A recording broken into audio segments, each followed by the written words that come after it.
Hello, ladies and gentlemen. This is the third and final installment of John Cena vs. the Undertaker. If you guys have already seen my update video, I'm currently injured at this time. I have a kidney stone that I have to pass through my body, so I've been in a lot of pain. So, if I seem to cringe a bit, just bear with me. I'm sorry, but I can't help the pain. So, this is John Cena and The Undertaker's final build going into WrestleMania 32. John has won the IC title. The Undertaker has defeated Sting. Sting was defeated in Hell in a Cell. John Cena defeated Kurt Angle. Coming full circle for, in a sense, both groups of people here. People have always talked about The Undertaker going up against Sting and the legacy both these guys have made. And they finally came to a head at Hell in a Cell and they finally finished it. And Sting and The Undertaker are done. They did what they needed to do. John Cena dealing with Kurt Angle, who literally was the first person he met in SmackDown, bringing him in. And he already went through Chris Jericho. Now he went through Kurt Angle to help him finally come full circle. But the full circle is not complete until the person who really put him over the most, and that is The Undertaker. January, right after TLC, both of them had matches. John is in the middle of the ring and says, I am a proud IC champion.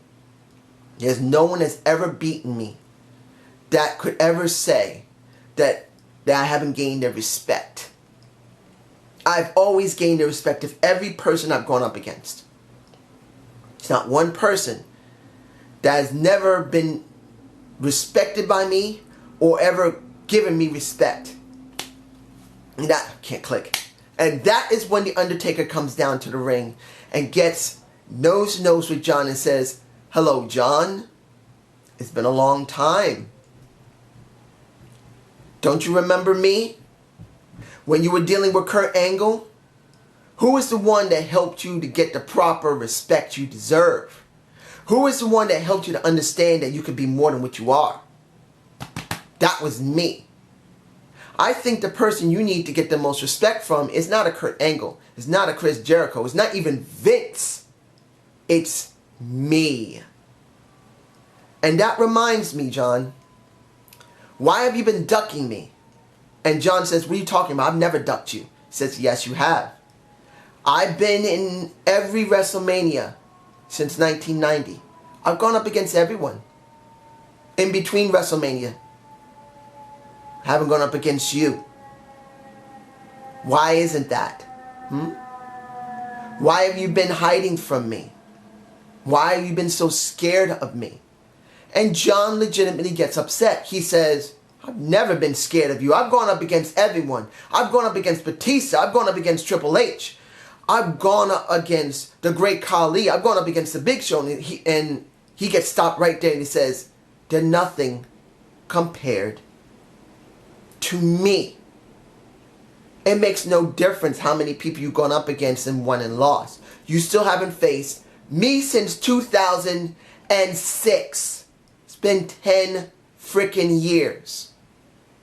You're nothing but a coward, John.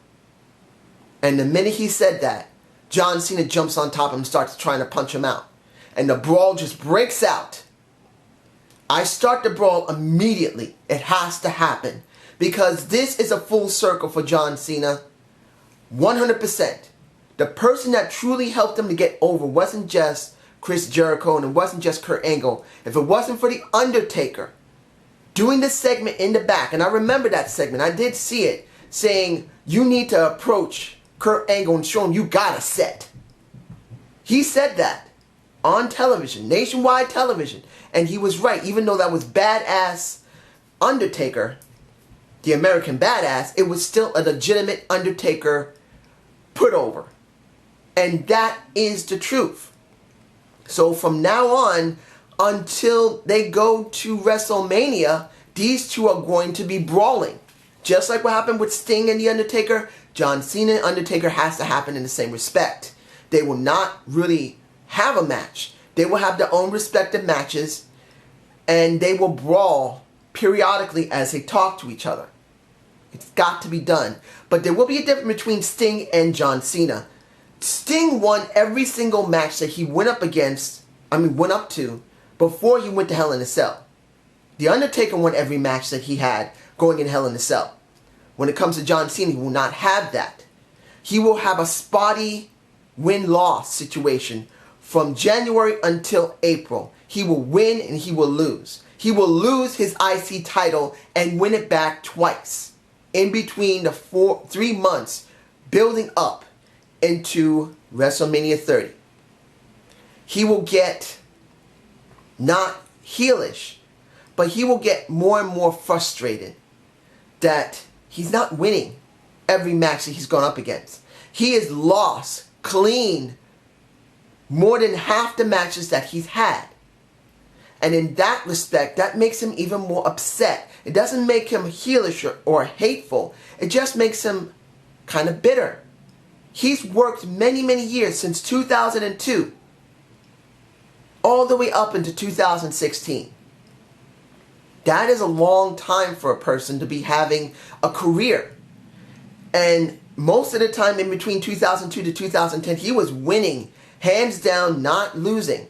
But now, by the 2016, he can't just win everything. It's like a baseball player who's always been able to hit the home run. As time goes on, it begins to slow down. Some of them, like baseball pitchers, some of them lose their arm a little bit. They slow down. It happens. And John notices he's been slowing down. He's had a lot of injuries. He notices that he's slowing down. And that affects his wrestling. And it also affects his relationship with Nikki. Because by the time of WrestleMania, Nikki and him on screen, of course they're not going to break up off screen. We already know that. They'll never do that.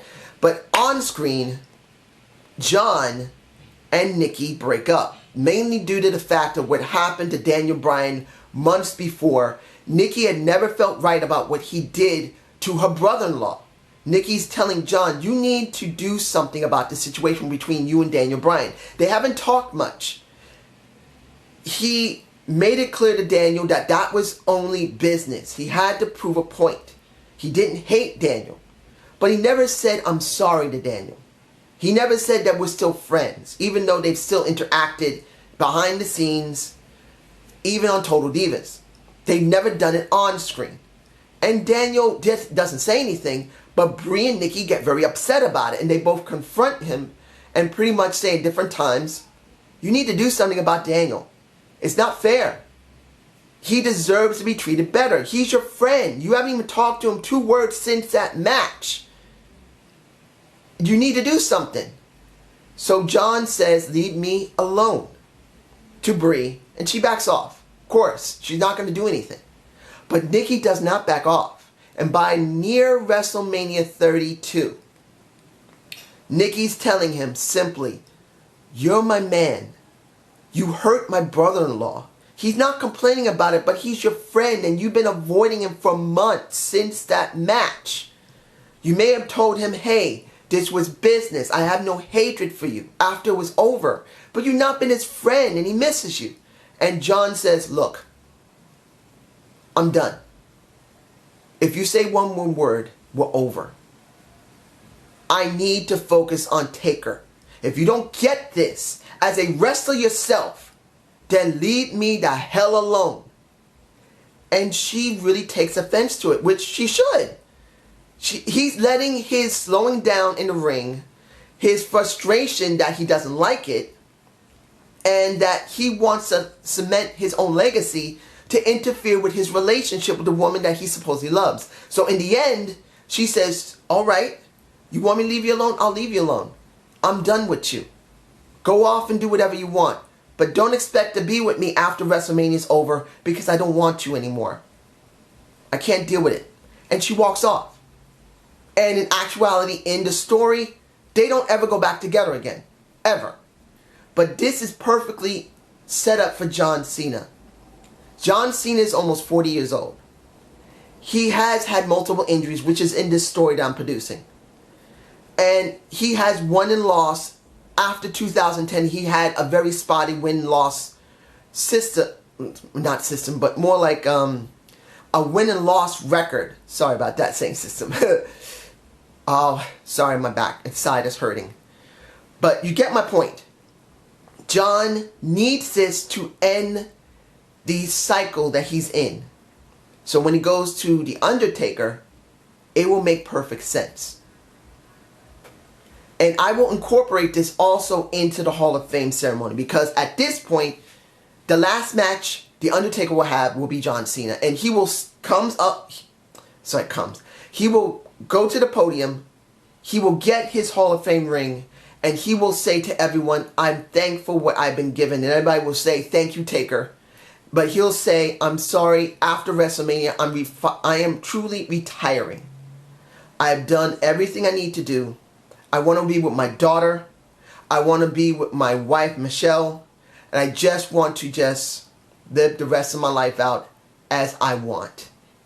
I love wrestling. I love the wrestling business, but it's my time to retire." But then he turns to John, who's in the front row. And there you will see Nikki, because this is still a story.